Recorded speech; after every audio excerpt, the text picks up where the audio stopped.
السلام عليكم ورحمة الله وبركاته. الصلاة والسلام عليك يا رسول الله. الصلاة والسلام عليك يا حبيب الله. الصلاة والسلام عليك يا شفيع المذنبين. الصلاة والسلام عليك يا رحمة للعالمين.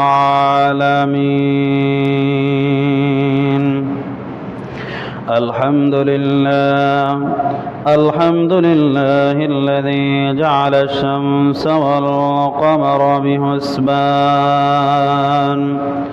والنجم والشجر يسجدان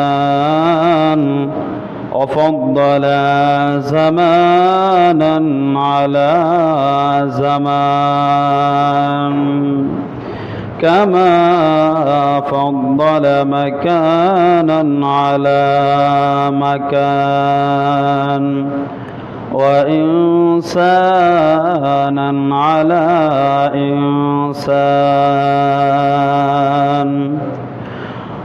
ونشهد أن سيدنا وحبيبنا وشفيعنا ومولانا محمد صلى الله عليه وسلم الذي أرسله بالحق بشيرا ونذيرا وداعيا إلى الله بإذنه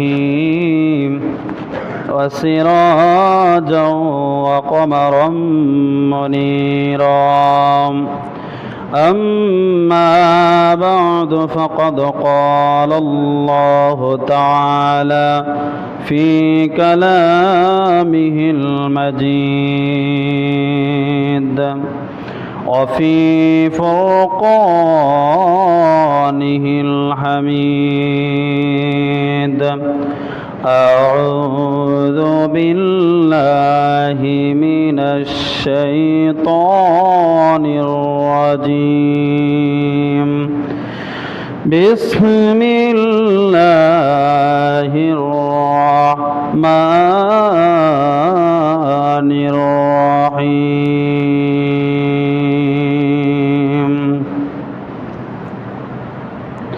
رب هب لي من الصالحين.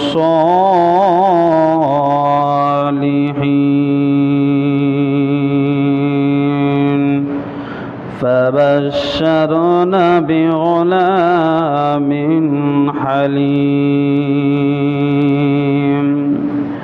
فلما بلغ معه السعي قال يا بني إني أرى في المنام أني أذبحك فانظر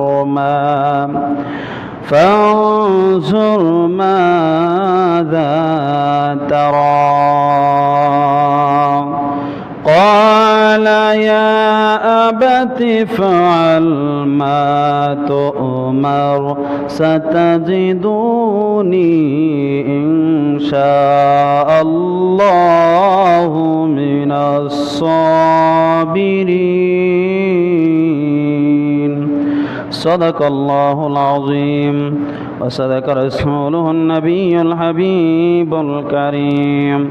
ونحن على ذلك من الشاهدين والشاكرين والحمد لله رب العالمين. في شان حبيبه ومحبوبه مخبرا وآمرا إن الله وملائكته يصلون على النبي النبي يا أيها الذين آمنوا صلوا عليه وسلموا تسليما اللهم صل على سيدنا مولانا محمد وعلى آل سيدنا مولانا আর মায়ার সুরে পড়ি আল্লাহুম্মা সাল্লি সাইয়্যিদিনা মাওলানা মুহাম্মদ ওয়া আলা আলি সাইয়্যিদিনা মাওলানা মোহব্বতে ফরদ দুরূদ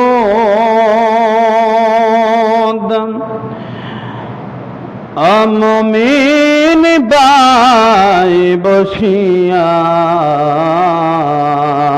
মোহব্বতে ফরদ দুরূদ আমিন বাই বসিয়া ভাগ্যে তাকলে যাইতে পারো ওই যে সোনার মদিনা আল্লাহুম্মা সাল্লি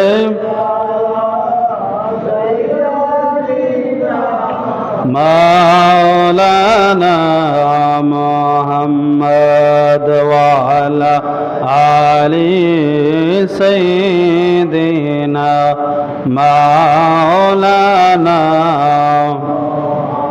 লা ইলাহা ইল্লাল্লাহ লা ইলাহা ইল্লাল্লাহ লা ইলাহা ইল্লাল্লাহ লা ইলাহা বহু দূরে মদিনা আমরা কেমনে যাব জানি না হায় হায় বহু দূরে মদিনা আমরা কেমনে যাব জানি না এই রে দয়া করো দয়ার আল্লাহ দয়া করো দয়ার আল্লাহ পুরাও মনের বাসনা লা ইলাহা ইল্লাল্লাহ লা ইলাহা লা ইলাহা ইল্লাল্লাহ লা ইলাহা আল্লাহ আদম হাওয়া বানাইলা বেহেশতে পাঠাইলা আল্লাহ আদম হাওয়া বানাইলা বেহেশতে পাঠাইলা আই রে কে মাথে গন দম খাওয়াইয়া কে মাথে গন দম খাওয়াইয়া দুনিয়ায় দিলায় পাঠাইয়া লা ইলাহা ইল্লাল্লাহ লা ইলাহা ভালো লাগে লা ইলাহা মাশাআল্লাহ লা ইলাহা লা ইলাহা Allah Allah Allah Allah Allah Allah Allah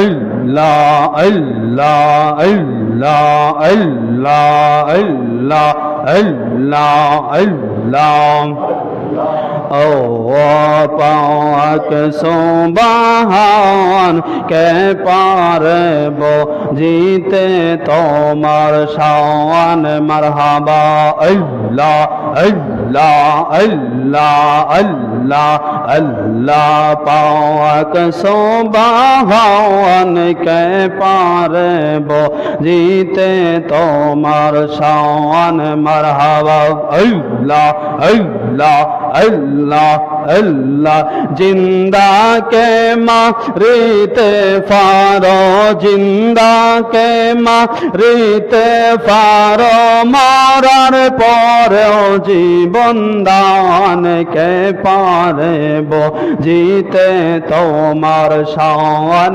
মারহাবা আল্লাহ আল্লাহ আল্লাহ আল্লাহ अल्लाह आदमेर बनाइला तुम्हारे पक कुदरते पिता चारा पुत्र दिला मरियमेर घरेते मरहबा अल्लाह आदमेर बनाइला तुम्हारी पक कुदरते पिता चारा पुत्र दिला मरियमेर घरेते ये सब तुम्हार लीला खेला ये सब तुम्हार लीला खेला कुरानेते होय प्रमाण के पारे बुझिते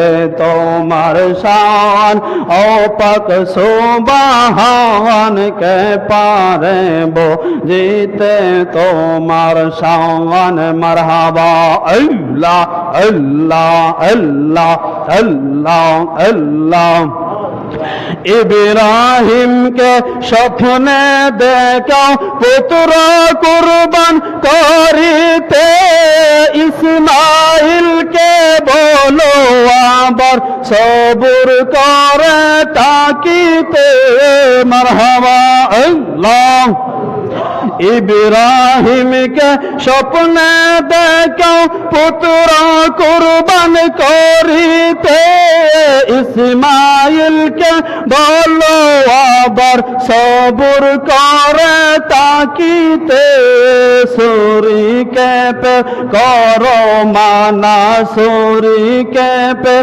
करो माना ना काटो को इस्माइलेर गर्दन के पारे বুঝিতে তোমার শান আল্লাহ সুবহান কে পারে বুঝিতে তোমার শান মারহাবা আল্লাহ আল্লাহ আল্লাহ জিন্দা কে মারিতে ফারো জিন্দা কে মারিতে ফারো মরার পরেও জীবন দান কে পারে বুঝিতে তোমার শান আল্লাহ সুবহান কে পারে বুঝিতে তোমার শান মারহাবা আল্লাহ আল্লাহ আল্লাহ আল্লাহ আল্লাহ আল্লাহ লা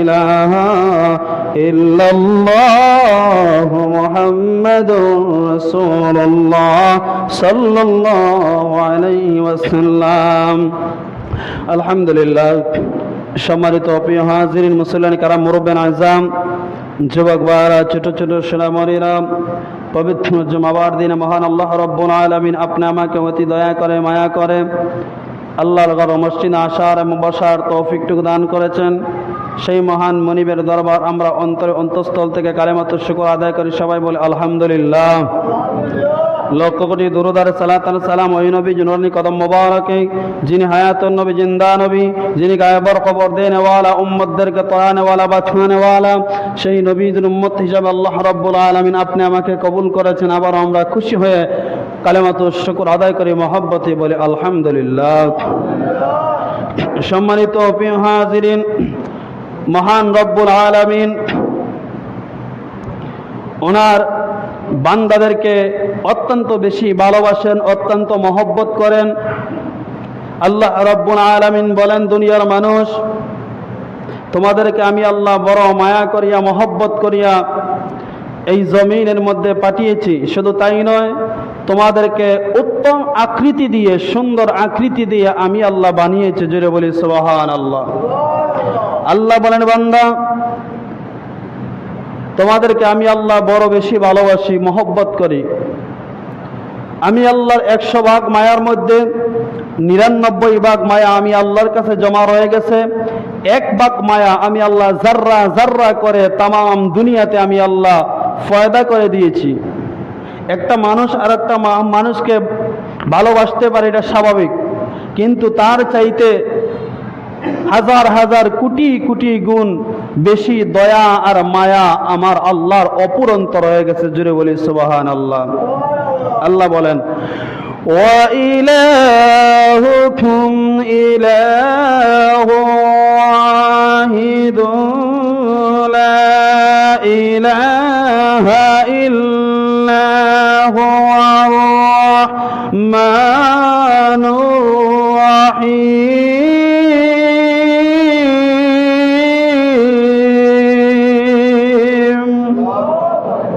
আল্লাহ রাব্বুল আলামিন যিনি ছিলেন, তিনি আছেন, তিনি থাকবেন, তিনি আমার আল্লাহ।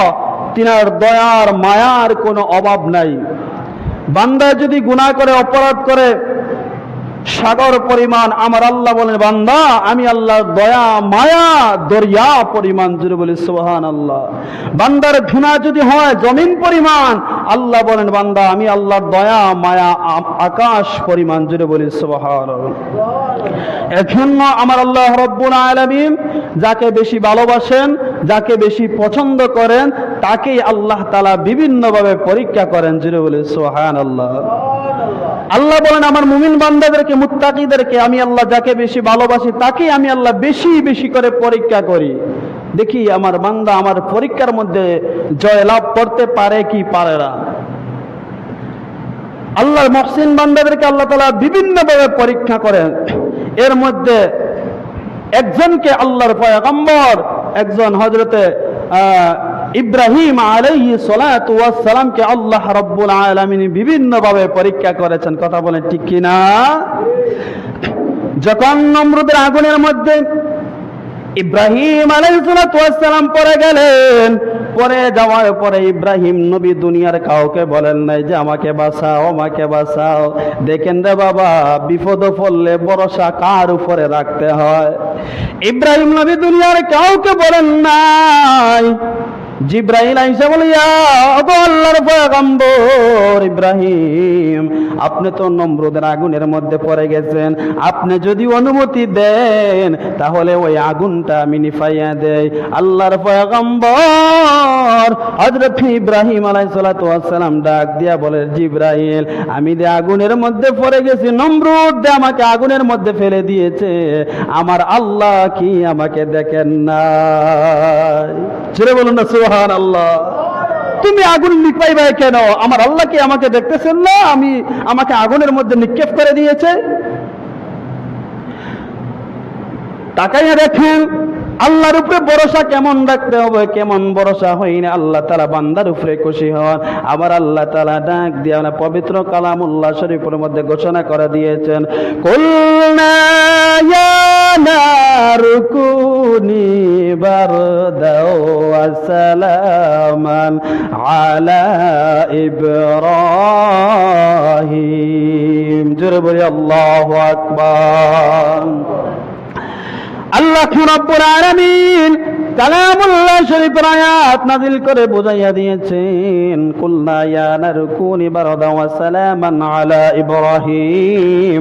আল্লাহ বলেন, রে আগুন, ও আগুন, তুমিও তো আমি আল্লাহর সৃষ্টি, তোমাকে আমি আল্লাহ সাবধান করে দিলাম, তুমি আগুনটা ঠান্ডা হয়ে যাও, স্তব্ধ হয়ে যাও, যেন আমার ইব্রাহিমের একটা পশমও যেন না জ্বলতে পারে।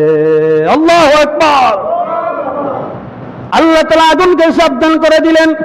এদিকে আগুন দাও দাও আগুন জ্বলতেছে, কিন্তু নমরুদ্দার আগুনের মধ্যে ইব্রাহিম নবীর একটা পশম কিন্তু জ্বলে নাই। কারণ আল্লাহ তাআলা আগুনকে সাবধান করে দিয়েছেন। আগুনটা যখন নীরব হয়ে গেল, আল্লাহর পয়গম্বর ইব্রাহিম নবী সেজদার মধ্যে পইরা আল্লাহর শুকরিয়া আদায় করতেছে। জোরে বলি সুবহানাল্লাহ। শুধু তাই নয়, এইভাবে আল্লাহ যাকে বেশি ভালোবাসে আল্লাহ বিভিন্নভাবে পরীক্ষা করে। ওই পরীক্ষার মধ্যে যদি আমরা দরজা ধারণ করতে পারি, আল্লাহর উপরে যদি আমরা ভরসা রাখতে পারি, রে বাবা, যত ধরনের যত বড় মুসিবত, যত বড় বিপদ আসুক না কেন, ওই বিপদ থেকে আমাদেরকে রক্ষা করবে কে? এই আওয়াজে মানি না, জুড়ে বলেন কে? তাহলে ওই আল্লাহর উপরে আমরা ভরসা রাখার দরকার আছে না নাই? শুধু তাই নয়, আল্লাহর পয়গম্বর ইব্রাহিম আলাইহিস সালাতু ওয়াস সালাম আল্লাহ তাআলা বিভিন্ন ভাবে পরীক্ষা করেছেন। ইব্রাহিম আলাইহিস সালাতু ওয়াস সালাম যখন বিয়ে করলেন, বিয়ে করার পরে ওনার প্রথম স্ত্রীর ঘরের মধ্যে কোনো সন্তানাদি কোনো কিছু হয় নাই, কিন্তু আল্লাহর রহমত থেকে তিনি কিন্তু নৈরাশ হন নাই। একদিন নয়, দুই দিন নয়, একটানা 12 বছর চলে গেল। 12 বছর যাওয়ার পরে ইব্রাহিম নবীর ঘরে কোনো সন্তানাদি নাই। ইব্রাহিম নবীর স্ত্রী ডাক দিয়ে বলে, স্বামী হে, ওগো আমার প্রাণের স্বামী, একদিন নয়, দুই দিন নয়, 12টা বছর হয়ে গেল, আমাদের ঘরের মধ্যে কোনো সন্তানাদি নাই। স্বামী গো, তুমি আরেকটা বিয়া করো। ইব্রাহিম নবী ডাক দিয়ে বলে, স্ত্রী রে, ও আমার প্রাণের স্ত্রী, তুমি এটা কেমন কথা বললা? তুমি আমার সুখের সাথী, দুঃখের সাথী, কিন্তু তুমি বলতেছো আবার বিয়া করার জন্য। না না না, এটা হতে পারে না। ওনার স্ত্রী ডাক দিয়ে বলে, ওনার স্ত্রী সারা ডাক দিয়ে বলে, স্বামী গো, এতদিন হয়ে গেল বিয়া শাদী করলা, কিন্তু সন্তানাদি এখনো হয় নাই, কিন্তু আমাদের তো চাহিদা, আফসোস আছে বিয়া সন্তানাদির জন্য, সন্তানের অপেক্ষা করে, সন্তানের জন্য আফসোস করে প্রত্যেকটা পিতা মাতা। ওগো নবী, আপনি বিয়া করে ফেলেন। কিন্তু সারা অনুভূতি দিয়ে দিল বিয়ার ক্ষেত্রে। কিন্তু আমার বর্তমান জামানার মধ্যে যদি কোনো স্বামী বিয়ার করার পরেও যদি 12 বছরের ভিতরে যদি কোনো সন্তান হয় না, স্বামী যদি ডাক দেয়া বলে, স্ত্রী রে, আমার তো সন্তানের দরকার, এখনো পর্যন্ত আমার কোনো সন্তান হইল না, আমি একটা বিয়ে করতে চাই। আমার দুনিয়ার নারীরা জবাব দিবে, স্বামী গো, 1 বছর কেন, 12 বছর কেন, 26 বছর যদি চলে যায়, তাহলে তুমি দ্বিতীয় বিয়ে করার জন্য আমি তোমাকে অনুমতি দিব না। কথা বলে ঠিক কি না? কারণ নারীরা সব সহ্য করতে পারে, কিন্তু দুনিয়ার নারীরা সতীনের ঘর সহ্য করতে পারে না। কথা বলে ঠিক কি না? এজন্য বাবার আমার, সারার ক্ষেত্রে কিন্তু বিষয়টা ভিন্ন।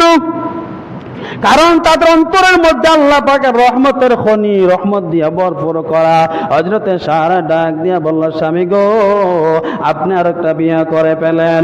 উনি একটা বিয়ে করে ফেললেন, হযরতে হাজরা আলাইহিস সালাতু ওয়াস সালামকে বিয়ে করে ফেললেন। বিয়ে করার কিছুদিন পরে হাজরার ঘরের মধ্যে আল্লাহ পাক রব্বুল আলামিন দয়া করিয়া হাজরার ঘরের মধ্যে হযরতে ইসমাঈল নবীকে দান করে দিয়েছে।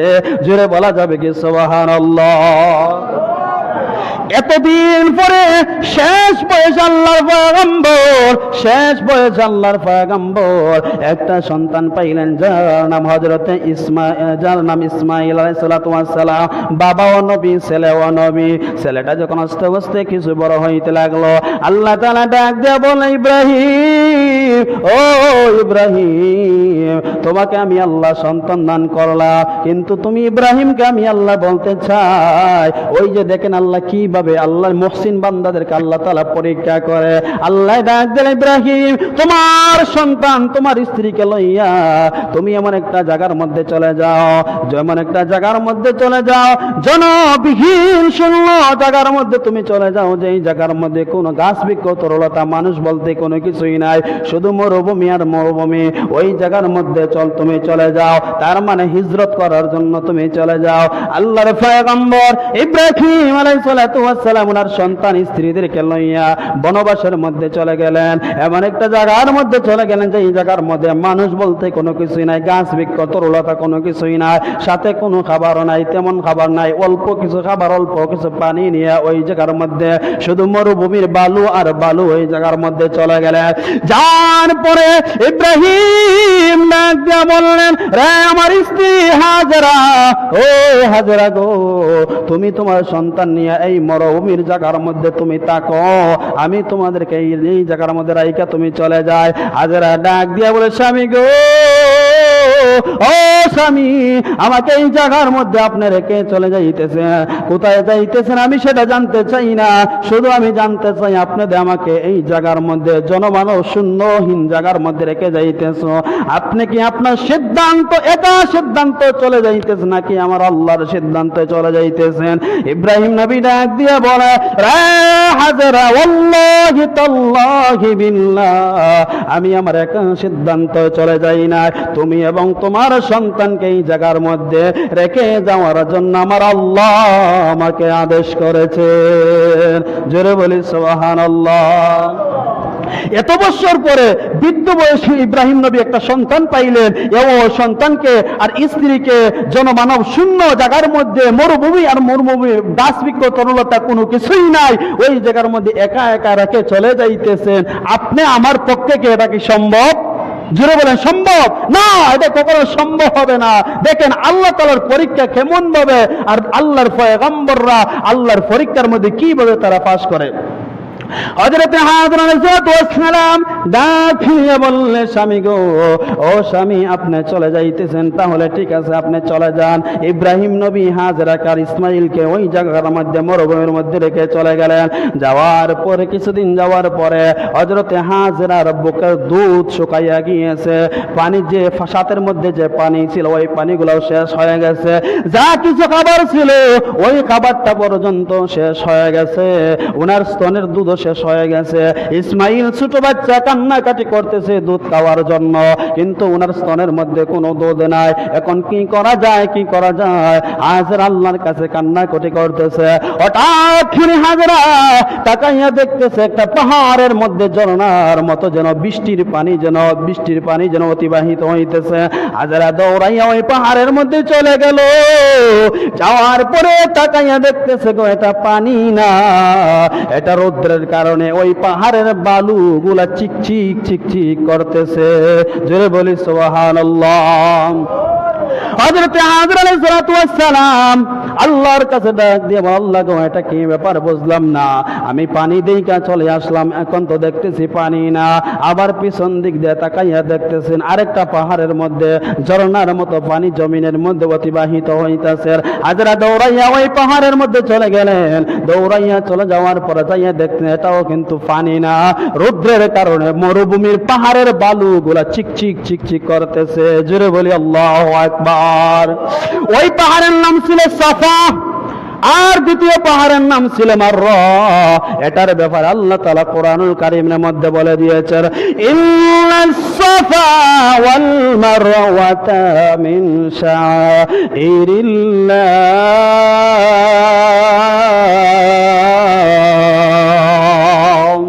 আল্লাহ রাব্বুল আলামিন বলেন, দুনিয়ার মানুষ শুনো, আমি আল্লাহর নির্দিষ্ট যত সমূহ রয়েছে, নির্দিষ্ট সমূহের মধ্যে ওই দুইটা নির্দেশন সমূহ রয়েছে, একটা সাফা আর একটা মারওয়া পাহাড়। হযরত হাজর আলাইহিস সালাম ওই পানি মনে কইরা দৌড়াইয়া প্রথমবার চলে গেলেন সাফার মধ্যে, আবার দ্বিতীয়বার চলে গেলেন মারওয়ার মধ্যে, আবার তৃতীয়বার চলে গেলেন সাফার মধ্যে, আবার চতুর্থবার দৌড়াইয়া চলে গেলেন মারওয়ার মধ্যে, পঞ্চমবার চলে গেলেন দৌড়াইয়া সাফার মধ্যে, ষষ্ঠবার চলে গেলেন মারওয়া পাহাড়ের মধ্যে, সপ্তমবার আবার চলে গেলেন সাফা পাহাড়ের মধ্যে। যাইয়া দেখতেছে এখানের মধ্যে কোনো পানি নাই, রৌদ্রের কারণে বালুগুলা চিকচিক চিকচিক করে। এই হাজরাতে এইভাবে সাতবার দৌড়াইলেন দুইটা পাহাড়ের মধ্যে। সেই দিন হাজরার দৌড়টাকে আমার আল্লাহ কবুল করে নিয়েছে। আমার আল্লাহ জানাইয়া দিয়ে দুনিয়ার মানুষ কিয়ামত পর্যন্ত যত হাজিরা হজ করবে, এই সাফা মারওয়া পাহাড়ের মধ্যে 7 বার দৌড়াদৌড়ি করতে হবে। কথা বলেন ঠিক কিনা? হ্যাঁ, কিয়ামত পর্যন্ত সাফা এবং মারওয়া পাহাড়ের মধ্যে কিয়ামত পর্যন্ত হাজিরা দৌড়াদৌড়ি করতে হবে, কারণ সেই দিন হাজিরার দৌড়গুলো আমার আল্লাহ কবুল করে নিয়েছে। জোরে বলি সুবহানাল্লাহ। এইবারে যখন হযরত হাজর আলাইহিস সালাম যখন দৌড়াইয়া যখন সপ্তমবার যখন সাফা পাহাড়ের মধ্যে যখন গেলে, যাইয়া এইভাবে হাত তুলে আল্লাহর কাছে দোয়া করে, আল্লাহ, আমি পানি মনে কইয়া 7 বার আমি দৌড়াদৌড়ি করলাম, কিন্তু আমি কোনো পানি পাইলাম না গো আল্লাহ। আমার বুকের স্তনের দুধ শুকাইয়া গিয়েছে গো আল্লাহ। আল্লাহ, আমার কাছে কোনো পানি নাই, কোনো খাবার নাই। আমার সন্তান কান্নাকাটি করতেছে, ইসমাইল, আমার সন্তানকে আমি কিভাবে সান্ত্বনা দিব গো আল্লাহ? আমি নিজে না খাইয়া থাকতে পারবো, কিন্তু আমার সন্তানের কান্না আমি হাজারা সইতে পারি না গো আল্লাহ। আমার আল্লাহ ডাক দিয়া বলে, জিবরাইল, ও জিবরাইল, যাও যাও চলে যাও, আমার হাজরার দোয়াকে আমি আল্লাহ মঞ্জুর করলাম, ইসমাইলের পাওয়ার গুরানির মধ্যে জমজমের পানির ব্যবস্থা করে দাও। আল্লাহু আকবার। সেই দিন হাজরা এইবার হাত মেলে আল্লাহর কাছে দোয়া করে, হাত উঠাইতে উঠাইতে মাথার উপরে হাত উঠাইয়া গেলেন। আর বর্তমান জামানার মধ্যে আমাদের কিছু ভাইয়েরা আছে, আবু জাহেলের উত্তরসূরিরা, আবু জাহেলের নাতিপতিরা আছে, তারা নামাজের পরে দোয়া পায় না, হাত উঠাইয়া তারা দোয়া পায় না। ইয়া নবী সালাম আলাইকা তারা দলিল পায় না, নবীজিকে সালাম আলাইকার দলিল তারা খুঁজে পায় না, ফরজ নামাজের পরে হাত উঠাইয়া তারা দোয়া খুঁজে পায় না। ওরা আবু জাহেলের উত্তরসূরিরা শুনে নাও, সেই দিন হাজার আল্লাহর কাছে হাত উঠাইয়া দোয়া করার সাথে সাথে আমার আল্লাহ সেই দিন জমজমের কূপের পানির ব্যবস্থা করে দিয়েছে। যে বলবেন না সুবহানাল্লাহ। সম্মানিত প্রিয় হাজিরিন, ও বাবার আমার, বন্ধুরা আমার, ওইভাবে জমজমের পানি বের হয়ে গেল। হাজরা দৌড়াইয়া পানির কাছে চলে আসলেন। আসার পরে ওই হাজরা যে ওনার গায়ের মধ্যে যে উন্নাটা ছিল, ওই উন্না দিয়া পানি ডানে দিয়া বাঁধে, পানি বামে দিয়া চলে যায়, বামে দিয়া বাঁধে, পানি ডাইনে চলে যায়, সামনে দিয়ে বালু দিয়ে বাঁধে, পানিগুলো পিছন দিয়া চলে যায়, পিছন দিয়া বাঁধে, পানি কিন্তু বিরাট বড় পানি উতলাইয়া পানি শুরু হয়ে গেল, পানিকে কন্ট্রোল করা যায় না। সেই দিন হাজরা আলাইহিস সালাতু ওয়াস সালাম ওই পানিকে একটা দমক মারলেন, বল এই পানি তুই থাম, থাম বলার সাথে পানিটা ধীরে ধীরে দাঁড়াইয়া রইছে।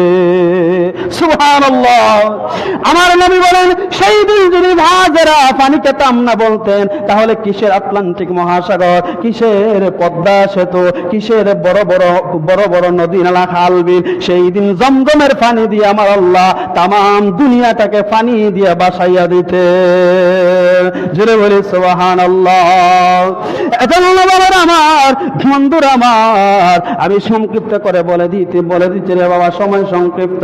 হযরত ইসমাঈল আলাইহিস সালাম যখন আস্তে আস্তে বড় হইতে লাগলেন, ইব্রাহিম আলাইহিস সালাম ডাক দিয়া বলে, ও হাজরা গো, আল্লাহ তাআলা আমাকে স্বপ্নে দেখাইছেন আমার সন্তান ইসমাঈলকে আমি কোরবানি দিব। এটা যখন প্রথম স্ত্রীর কাছে বললেন, সারার কাছে, সারা তো সৎমা, বলে দিল হ্যাঁ ঠিক আছে তুমি করো, কিন্তু আপন মা তো সন্তানের কোরবানি কখনো মানতে পারবো না। এটা কিভাবে সম্ভব, কিভাবে হাজারাকে বলা যায়? কিন্তু কোন রাস্তা না পায় ইব্রাহিম আলাইহিস সালাম রাস্তাটাকে একটু ব্যতিক্রম করলেন। হাজারাকে ডাক দিয়া বলেন, হাজারা রে, ও হাজারা, তোমার সন্তানকে তুমি ভালো পোশাক পরাইয়া সাজাইয়া দাও, তোমার সন্তানকে নিয়ে আমি বেড়াইতে যাব। কারণ সন্তানের আপন মায়ের কাছে সন্তানের কোরবানির কথা বলতে পারবে না, কারণ আপন মা কোনোদিন সন্তানের কোরবানি মানতে পারবে না, জবাই মানতে পারবে না। হযরত হাজরা আলাইহিস সালাম সন্তানকে যখন এইভাবে সাজাইয়া দিলেন, এদিক দিয়ে হযরত ইব্রাহিম আলাইহিস সালাম ইসমাঈল আলাইহিস সালামকে পার্সোনাল ভাবে ওনার একটা কামরার মধ্যে নিয়ে গেলেন, ডাক দিয়ে বলেন, রে আমার সন্তান, ও ইসমাঈল, ও আমার সন্তান ইসমাঈল, ক্বালা ইয়া বুনাইয়া ইন্নী আরা ফিল মানামি আন্নী আযবাহুকা ফানজুর মাযা তারা। রে সন্তান, আমি স্বপ্নে দেখেছি, আমার আল্লাহ আমাকে স্বপ্নে দেখাইছে আমার সন্তানকে আমি কোরবানি দিতেছি। ও সন্তান, আমি উট কোরবানি দিলাম, আল্লাহ কবুল করে নাই, দুম্বা কোরবানি দিলাম, কবুল করেন নাই। আল্লাহ তাআলা আমাকে জানাইয়া দিলেন তোমার প্রিয় বস্তু কোরবানি দেওয়ার জন্য। আমি তাকাইয়া দেখলাম আমার ইসমাঈল ছাড়া আমার আর প্রিয় বস্তু আমার কাছে আর কোনো কিছুই নাই। হ্যাঁ সন্তান, আমি তোমাকে আল্লাহর রাস্তায় কোরবানি দিতে চাই, তোমার মতামতটা কি আমাকে জানাও। সন্তান কত সুন্দর করে ওনার বাবার কাছে জবাব দিয়ে দিলেন, ক্বালা ইয়া আবাতি ফাআল মা তু'মার সাতাজিদুনি ইনশাআল্লাহু মিনাস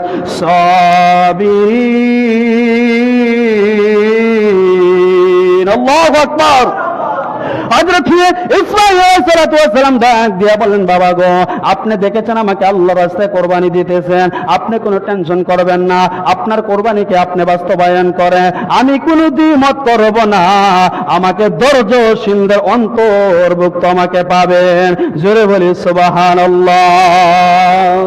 সেই দিন ইসমাঈল আলাইহিস সালাতু ওয়াস সালাম বলেন, বাবা আমাকে ধৈর্যশীলদের অন্তর্ভুক্তের মধ্যে আমাকে পাবেন, আপনি টেনশন করবেন না, আমাকে আল্লাহর রাস্তায় আপনি কুরবানি দেন। দেখেছেন নেককার সন্তান কিভাবে জবাবটা দেয়। ইব্রাহিম নবী দোয়া করেছেন, রব্বি হাবলি মিনাস সালিহিন, হে আল্লাহ তুমি আমাকে নেককার সন্তান দান করো, নেককার সন্তান দান করো। ওই যে আল্লাহ তাআলা নেককার সন্তান দান করেছেন, আল্লাহর রাস্তায় জবাই হওয়ার জন্য ইসমাঈল নবীও প্রস্তুত হয়ে গেলেন। জোরে বলি সুবহানাল্লাহ। এজন্য বাবার